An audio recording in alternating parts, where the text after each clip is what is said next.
పోపులకి వేగడానికి సరిపడా ఆయిల్ పోసుకొని, ఒక కప్పు పచ్చిశనగపప్పు, ఒక కప్పు మినపప్పు వేసుకుని, ఒక పెద్ద స్పూన్ ఆవాలు, ఒక పెద్ద స్పూను మెంతులు వేసుకుని, ఇందులోకి కొంచెం ఇంగువ, ఇదే విధంగా ఒక 8 ఎండుమిరపకాయలని మనం ఈ విధంగా కట్ చేసుకుని వేసుకోవాలి.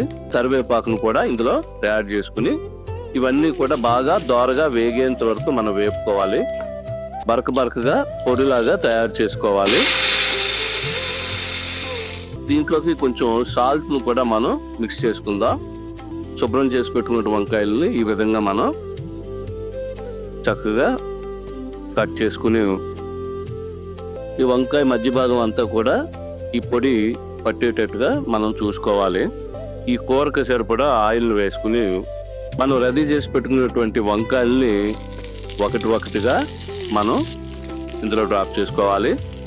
ఇప్పుడు 2 నిమిషాలు మూత పెట్టేసి మనం అట్టే పెట్టేయాలి. కూరకు సరిపడా మనం సాల్ట్ వేసుకుని, మనం రెడీ చేసి పెట్టుకున్నటువంటి చింతపండు పులుసుని మనం ఇందులో వేసేసుకుందాం. వాటర్ను కూడా మనం యాడ్ చేసుకుందాం. ఒక పెద్ద స్పూను ధనియాల పొడి, బ్యాలెన్స్ పొడి ఏదైతే ఉందో దీంట్లోంచి ఒక 2 స్పూన్ల పొడిని కూడా మనం ఈ పోపుల పొడిని ఇందులో వేసుకుందాం.